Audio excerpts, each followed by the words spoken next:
அனைவருக்கும் வணக்கம். ஸோ இன்றைக்கி நம்ம NX 1926 ஒரு முக்கியமான டாபிக் பார்க்க போகிறோம். அதாவது போன கிளாஸில் நம்ம டேட்டம் ஆக்சிஸ் பார்த்தோம். இன்றைக்கி நம்ம பார்க்க போகிறது வெக்டார் டயலாக். இந்த வெக்டார் டயலாக் டேட்டம் ஆக்சிஸ்க்குள்ளே இருக்குது. அந்த டேட்டம் ஆக்சிஸ்க்குள்ள மாத்திரம் இல்லை, இதை மாதிரி நிறைய டூல்ஸ்லேயும் இந்த வெக்டார் டயலாக் இருக்குது. அந்த டூல்குள்ளே எல்லாமே இந்த காமன் இந்த ஒரே இடத்துல நம்ம பார்க்க போகிறோம். இதனுடைய சிம்பிள் இப்படி தான் இருக்கும். இப்போ நம்ம எல்லா டூலில் நம்ம இதை பார்க்க போகிறது இல்லை. ஒரு டூலை நம்ம கான்ஸ்டண்டாக எடுத்து அதுக்குள்ளே இருக்கக்கூடிய வெக்டார் டயலாக்கை நம்ம இதில் பார்க்க போகிறோம். ஸோ இந்த வெக்டார் எத்தனை டயலாக்ல நம்ம எத்தனை விதமான வெக்டார் டயலாக் இருக்கு, எப்படி கிரியேட் பண்ணணும்னு சொல்லி தான் இன்னைக்கு நம்ம பார்க்க போகிறோம். ஃபர்ஸ்ட் நம்ம பார்த்துடலாம். இந்த டேட்டம் ஆக்சிஸ்ல இருக்கு. இதே போல இப்போ இந்த ரிவால்வ்ல இருக்கு பாருங்க, வெக்டார் டயலாக். இதே மாதிரி நிறைய டூல்ஸ்ல இருக்குது. ஆனால் நம்ம டேட்டம் ஆக்சிஸ்க்குள்ள இருக்கக்கூடிய வெக்டார் டயலாக் தான் இப்போ நம்ம பார்க்க போறோம். கர்வ் ஆக்சிஸ் இருக்கு, இன்ஃபெரர் பாயிண்ட் இருக்குது. ஸோ இதெல்லாம் நம்ம போன கிளாஸ்லேயே நம்ம எப்படி டேட்டம் கிரியேட் பண்ண பார்த்தோம். இதில் எத்தனை தான் நம்ம கிரியேட் பண்ணாலும் இன்ஃபெரர் வச்சு கிரியேட் பண்ணுறது ரொம்ப பெட்டர். அதாவது இன்ஃபெரர் எல்லா ஆக்சிஸ்லையும் செயல்படும். இந்த இதில் நம்ம பார்க்கும்போது ஸ்னாப் பாயிண்ட்ல நம்ம எப்படி செலக்ட் பண்ணலாம். இப்போ நான் உதாரணத்துக்கு நான் இங்கே என்ன பண்ணுறேன்னு இந்த டேட்டம் ஆக்சிஸ் இன்ஃபெரர் வச்சுட்டு நம்ம இதை செலக்ட் பண்ணலாம். இந்த செலக்ட் பண்ணும்போது என்ன பண்ணுறோம் பாருங்க, இன்ஃபெரர் வச்ச உடனே இந்த இடத்துல மோடு இருக்குது. இதெல்லாம் நம்ம ஆஃப் பண்ணிட்டு எனக்கு இந்த சென்டர் மோடு தான் எனக்கு வேணும்னு இருக்குது. இதை நான் செலக்ட் பண்ணுறேன், இந்த சர்க்கிளை செலக்ட் பண்ணுறேன். ஸோ அதோட சேர்ந்து எனக்கு இந்த எட்ஜை பேஸ் பண்ணி எனக்கு வரும். இந்த டைரக்ஷன் பேஸ் பண்ணி இருக்குது, சென்டர் இருக்குது. ஸோ அப்ளை கொடுங்க. இந்த சர்க்கிளை பேஸ் பண்ணி வந்திருக்கு. ஸோ இதை தொடர்ந்து எனக்கு என்ன பண்ணலாம், எனக்கு இந்த கோஆர்டினேட் பேஸ் பண்ணி வரணும். இது ஆஃபில் இருக்கும். இந்த காட்டன் பாயிண்ட்டை வச்சு நான் ஆக்சிஸ் கிரியேட் பண்ணணும்னு இருக்குது. அப்போ இந்த சர்க்கிளில் நான் என்ன பண்ணுறேன், இந்த சர்க்கிள் எந்த பாயிண்ட் இருக்கு பாருங்க, இந்த பாயிண்ட்டை நான் கொடுக்குறேன். எந்த டைரக்ஷனில் வேணும், இந்த டைரக்ஷனில் இருக்குது. ஸோ இதை ஆக்சிஸில் நம்ம கரெக்டாக கொடுத்துருவோம். ஸோ இப்படி நம்ம பாயிண்ட் எடுத்துடலாம். ஸோ இதெல்லாம் நம்ம டைரெக்டாக நம்ம பார்த்துருவோம். ஆனால் இப்போ நம்ம பார்க்க போகிறது என்னென்னா, டைரெக்டாகவே இந்த வெக்டார் நம்ம மார்க் பண்ணதுக்கு எந்த பாயிண்ட் வேணும். இப்போ நான் டோட்டலாக எல்லாத்தையும் நான் ஆஃப் பண்ணி எல்லாத்தையுமே ஹைட் பண்ணி இந்த கோஆர்டினேட் மட்டும் நம்ம வச்சு இப்போ இந்த டேட்டம் ஆக்சிஸ் எடுக்கிறோம். கர்வ் இருக்குது, இந்த இதில் வெக்டார் இருக்குது. இதே மாதிரி ஒவ்வொரு பாயிண்ட்டுக்குள்ளே இருக்குது. இந்த பாயிண்ட்டுக்குள்ளே பாருங்க எங்கே இருக்குன்னு பாருங்க, இன்டர்செக்ஷனில் இருக்கு இல்லை, கர்வ் ஆன் ஃபேஸ் இருக்கா இல்லை, எக்ஸாக்ஸ் ஆப்ஷன் இருக்கு. ஸோ அதுலையும் ஸோ பாயிண்ட் ஆன் டைரக்ஷன், இந்த பாயிண்ட் ஆன் டைரக்ஷனில் பாருங்க இந்த இடத்துல கரெக்டாக தெரியும் வெக்டார் டயலாக். இப்போ இந்த வெக்டார் டயலாக் செலக்ட் பண்ணதுக்கு நிறைய மெத்தட் இருக்குது. இப்போ நம்ம இந்த பாயிண்ட்டுக்குள்ளே தான் எப்படி செலக்ட் பண்ணும், அதாவது இந்த பாயிண்ட் எங்கே மென்ஷன் பண்ணுது அதே மாதிரி தான் நம்ம இந்த வெக்டார் டயலாக்கும் இதே மாதிரி மென்ஷன் பண்ணோம். இப்போ இந்த வெக்டார் டயலாக் உள்ள போன உடனே இந்த இடத்துல பாருங்க நம்ம 16 விதமான ஆப்ஷன் இருக்குது. அது என்னென்னு நம்ம இன்னைக்கு பார்க்க போகிறோம். ஸோ ஃபர்ஸ்ட் இந்த இன்ஃபெரர்னு இருக்கு. இப்போ நம்ம பார்த்தோம் இன்ஃபெரர்னு ஒரு வார்த்தை ஒரு காமனாக இருக்கும். இந்த காமன் நம்ம செலக்ட் பண்ணோம். செலக்ட் பண்ணோம் இல்லை விண்டோ 2 ஆப்ஷன் தான் இருக்குது.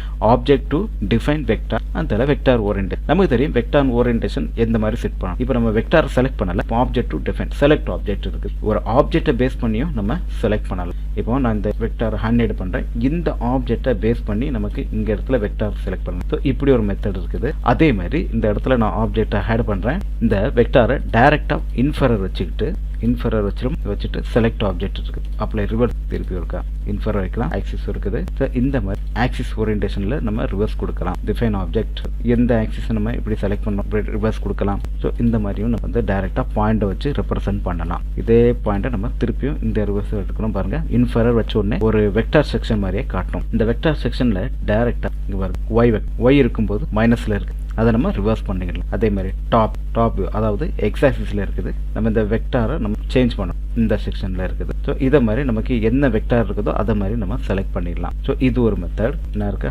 இசட் இருக்கு, மைனஸ்ல வேணுமா பிளஸ்ல வேணுமா, எந்த மாதிரி ஆப்ஷன் செலக்ட் பண்ணுமோ அந்த கோஆர்டினேட்டை பேஸ் பண்ணி அந்த பாயிண்ட் லொகேட் பண்ணி வெக்டார் பாயிண்ட் லொகேட் பண்ணும். ஸோ இவ்வளோ தான் இந்த வெக்டார். அடுத்து நம்ம பார்க்க போகிறது 2 பாயிண்ட் இருக்கு. இப்போ 2 பாயிண்ட்ல என்னன்னா, இப்போ நான் இந்த இடத்துல ஆப்ஜெக்டை நான் எக்ஸ்ப்ளோர் பண்ணுறேன். இந்த இடத்துல ஸ்கெட்சிங் சேர்த்து நான் ஓப்பன் பண்ணுறேன். இப்போ இந்த ஆப்ஜெக்ட் நான் இருக்குது. இந்த ஆப்ஜெக்ட்டுக்கு மேலே நான் கொடுக்குறேன். இந்த ரிவால்வ்ல இருக்கக்கூடிய பாயிண்ட் வெக்டார் டயலாக் எடுக்கிறேன். 2 பாயிண்ட் இருக்கு. இப்போ 2 பாயிண்ட்னா என்ன, இப்போ இந்த இடத்துல இந்த பாயிண்ட் நான் ஃபர்ஸ்ட் பாயிண்ட் ஆயிட்டு, அதே மாதிரி இந்த இடத்துல செகண்ட் பாயிண்ட் செலக்ட் பண்ணேன். இந்த 2 பாயிண்ட்டை பேஸ் பண்ணி ஒரு வெக்டார் டயலாக் உருவாகும். இந்த கர்வ் பேஸ் பண்ணி இருக்குது. இப்போ இந்த இடத்துல நான் பாயிண்ட் டயலாக் வச்சு செலக்ட் பண்ணலாம். அதே போல ஸ்னாப் மோட் வச்சு செலக்ட் பண்ணலாம் 2 பாயிண்ட்டுக்குமே.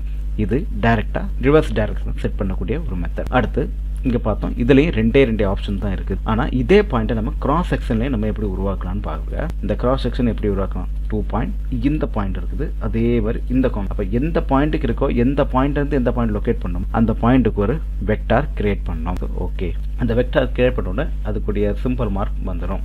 அடுத்து இந்த அட் ஆங்கிள் வெக்டார். இது எப்படின்னா, இந்த இடத்துல நான் ஆப்ஜெக்டை ஹைட் பண்றேன். இந்த கோஆர்டினேட்ல நல்லா பாருங்க, இங்க அட் ஆங்கிள் வெக்டார். இதில் என்ன எழுதிருக்கு பாருங்க, ஆங்கிள் டு எக்ஸி எக்ஸ் கோஆர்டினேட்ல இருந்து, அதாவது எக்ஸி அண்ட் ஒய்சி பிளானுக்கு இருக்குது. இப்போ நமக்கு ஆப்ஜெக்ட் இந்த இடத்துல செலக்ட் பண்ண முடியுமா பார்த்தா செலக்ட் பண்ண முடியாது. இப்போ நம்ம என்ன பண்ணோம்னா டைரக்டா நான் வந்து 45 ஆங்கிள் கொடுக்குறேன். இந்த இடத்துல நீங்கள் ஓகே கொடுக்குறேன். ஓகே கொடுத்த உடனே இந்த பாயிண்ட் எங்கே இருக்குன்னு பாருங்க. இந்த பாயிண்ட் இங்கே ரெப்ரசென்ட் பண்ணியிருக்கு. ஸோ இங்கேருந்து அது 45 டிகிரிக்கு இருக்கு. இப்போ எனக்கு இந்த பாயிண்ட் எனக்கு இங்கே வேணும்னா நம்ம இந்த இடத்துல இருந்து மார்க் பண்ணி நம்ம எடுத்துடலாம். ஆப்ஜெக்டை பேஸ் பண்ணி இருக்குது. இது நான் இந்த பாயிண்ட் ரெப்ரசென்ட் பண்ணி நம்ம ஈஸியாக எடுத்துடலாம். ஓகே, அடுத்து இங்கே பார்க்கும் த கர்வ் அண்ட் ஆக்சிஸ் வெக்டார், அதாவது கர்வை பேஸ் பண்ணி வரும் அல்லது ஆக்சிஸ் வெக்டார். இப்போ இந்த கர்வை நான் செலக்ட் பண்ணுறேன். இந்த சர்க்கிளை பேஸ் பண்ணி சென்டர் வந்துட்டு, அதே போல் ரெக்டாங்கிள்னா இந்த ரெக்டாங்கிள், அதாவது இந்த ரெக்டாங்கிள்குள்ள இந்த லைன் எந்த டைரக்ஷன் செட் ஆகும் இந்த செக்ஷன் அடிப்படையிலும் நம்ம ஈஸியாக செட் பண்ணலாம். ஸோ இப்படி ஒரு மெத்தடில் நம்ம கிரியேட் பண்ணலாம். அதே போல் இது கர்வ் அண்ட் வெக்டார் நம்ம பார்த்தோம். இதுலேயே ரெண்டே ஆப்ஷன் தான் இருக்குது. அதே மாதிரி இந்த ஆன் கர்வ் வெக்டார், இந்த ஆன் கர்வ் வெக்டாருக்குள்ள கொஞ்சம் ஆப்ஷன் இருக்குது. ஏன்னா அந்த கர்வ் அடிப்படையில் வந்துட்டாலே இந்த இடத்துல செலக்ட் மெத்தட் காட்டும். இந்த இடத்துல பாருங்க, single curve, connector curve, tangent curve, future curve, sheet. இந்த ஆப்ஜெக்ட்னா நம்ம ஏற்கனவே பாயிண்ட்லையும் பார்த்தோம். இதே தான் இனி தொடர்ந்து எல்லா டூல்ஸ்லையுமே இதை தொடர்ந்து வரும். இந்த பாருங்க, இந்த இடத்துல எந்த கர்வ் அடிப்படைன்னு செலக்ட் பண்ணலாம். இதுதான் இந்த செலெக்ஷனுக்கு இது தொடர்பு உண்டு. ஸோ இதுதான் இந்த செலெக்ஷனில் நம்ம செலக்ட் பண்ணக்கூடிய மெத்தட். இது வந்து நம்ம பார்த்தோம், போன கிளாஸ்லேயே நம்ம பார்த்துட்டோம். இதை வந்து நம்ம பிரேக் பண்ணி உருவாக்கும். இது வந்து ஃபில்லெட்டை பிரேக் பண்ணி தொடர்ந்து கண்டினியூ பண்ணும். இது நமக்கு இந்த ஃபில்லெட்டுக்குள்ளே இருக்கிறது என்ன ஆப்ஷன் இருக்கோ செலக்ட் பண்ணுவோம். அதே மாதிரி செலக்ட். இப்போ நான் இதை வந்து இந்த ஆப்ஜெக்ட்ல இந்த மெத்தடில் பார்ப்போம். இந்த பாயிண்ட்ல பார்ப்போம். இங்கே பாருங்க, ஸோ இங்கே ஒரு லைன் இருக்குது. அதே மாதிரி இதுக்கு இடையில ஒரு ஆர்க். ஸோ இந்த ஆர்க்கை இப்போ எனக்கு இந்த செலக்ட் பண்ணணும். இந்த வெக்டார் நான் செலக்ட் பண்ணுறேன். இங்கே ஒரு செலக்ட் பண்ணால் இது வந்து இப்போ என்னன்னா கனெக்டட் கர்வில் இருக்குது. இப்போ இந்த கனெக்டட் கர்வ், இப்போ எனக்கு சிங்கிள் கர்வ்னா நம்ம ஈஸியாக விடலாம். இப்போ கனெக்டட் கர்வில் எனக்கு இங்கே இருக்குது. இப்போ எனக்கு இந்த இடத்துல இப்போ நம்ம மோடு வந்து செலக்ட் ஆகலை. இப்போ அதே மோடை நான் என்ன பண்ணுறேன், இது டைரெக்டாக இந்த கொடுத்து ரிவர்ஸ் கொடுத்துட்டு ஆன் கர்வ் கொடுக்குறேன். இந்த இடத்துல ஸ்டாப் இன்டர்செக்ட், இங்கே வந்துட்டு இந்த டைரக்ஷன் கிடைக்குது. அதே போல் இந்த கர்வை செலக்ட் பண்ணிட்டேன்னா இந்த கர்வை எடுத்தது அதையில் டைரெக்டாக இந்த இடம். ஸோ இப்படி எடுக்கும்போது ஒவ்வொரு பாயிண்ட்டும் நம்ம தொடர்ந்து எடுக்கிறோம்னா, அப்போ அதே இதை நம்ம என்ன பண்ண போகிறோம்னா, இப்போ நான் இந்த ஷிஃப்ட் அடித்து நான் ரிவர்ஸ் எடுக்க போகிறேன். இது இந்த மோடை ஆன் பண்ணி வைக்க போகிறேன். இப்போ இந்த மோடை ஆன் பண்ணும்போது என்ன ஆகுன்னு மட்டும் பாருங்கள். இப்போ இது ஆக்டிவேட், இந்த இடத்த ஆக்டிவேட்டாக இருக்குது. இந்த ஆர்க்கை பேஸ் பண்ணி ஆட்டோமேட்டிக்காக கண்ட்ரோல் பண்ணி எடுத்துட்டு, சரி இப்போ எனக்கு இதே வேண்டாம், எனக்கு ஸ்ட்ரெயிட்டாகவே இது வரணும். இந்த ஆர்க்கும் இது வேண்டாம், எனக்கு ரெப்ரசென்ட் பண்ணணும்னா அதே மாதிரி தான் செயின் ஃபார்மேட்டில் டோட்டலாக இந்த ஃபார்மேட்டாக இருக்குது. இப்போ எனக்கு இந்த ஃபார்மேட் எனக்கு ஆஃப் பண்ணி எடுக்கணும். இதே மாதிரி தான் இந்த ஒரு செயின் எப்படி கண்டினியூ பண்ணி எடுக்குமோ அந்த இதுக்குள்ள கண்ட்ரோல் பண்ணி நம்ம பேஸ் பண்ணி எடுக்கலாம். ஸோ இது ஒரு மெத்தட். அப்போ இந்த இடத்துல லொக்கேஷன் ஒரு கர்வ் இருக்குது, அதாவது லொக்கேஷன் ஆன் கர்வ். இந்த லொக்கேஷன் எப்படி இருக்கு பாருங்க, இதுல ஆர்க் லென்த் இருக்கு. இப்போ இந்த இடத்துல நான் ஆர்க்கை நான் செலக்ட் பண்ண போறேன். இந்த ஆர்க் இருக்கு. நம்ம நார்மலா இந்த ஆர்க்குக்கு இந்த லென்த் எவ்வளவு இருக்கு, இப்போ இந்த பாயிண்ட் எந்த லொக்கேஷன்ல இருக்குன்னு இந்த ஆங்கிள் லென்த் காட்டியிருக்கு. 20.86 சம்திங் இருக்குது. இதை நீங்கள் பெர்சன்டேஜ் அடிப்படையில் நம்ம கொடுக்கலாம். பெர்சன்டேஜ் அடிப்படையில் ட்ரெயின் கொடுத்தா அங்கே மூவ் ஆகும். இது எத்தனை பெர்சன்டேஜ் வேணும் 100க்கு கால்குலேட் பண்ணி எடுக்கும். இது த்ரூ பாயிண்ட். இது பாயிண்ட் அடிப்படையில் இப்போ த்ரூ பாயிண்ட் சொல்லும்போது இந்த இடத்துல X axis, Y axis, Z axis இதை ஃபுல்லாக ரெப்ரசென்ட் பண்ணி எடுத்து காட்டும். ஸோ இதுதான் இந்த த்ரூ பாயிண்ட்டுங்கிறது. இப்போ இதில் ஆல்டர்னேட் சொல்யூஷன் இருக்குது. இதை நம்ம ரிப்பீட்டடாக எடுத்துக்கலாம். இதை பாருங்க, வெக்டார் எக்ஸ் ஒய் இசட் இந்த மாதிரி இருக்கும். இதில் நம்ம பாயிண்ட் அடிப்படையில் வரும். பாயிண்ட் அண்ட் கர்வ் செலக்ட் பண்ணக்கூடிய மெத்தட்லையும் இது வந்து எப்படி செலக்ட் பண்ணலான்னு இருக்குது. அதிலலாம் நம்ம பார்க்கலாம். இது டைரக்ஷன், எந்த ஆக்சிஸ் எந்த டைரக்ஷனுக்கு வேணுமோ இதை நம்ம செலக்ட் பண்ணலாம்.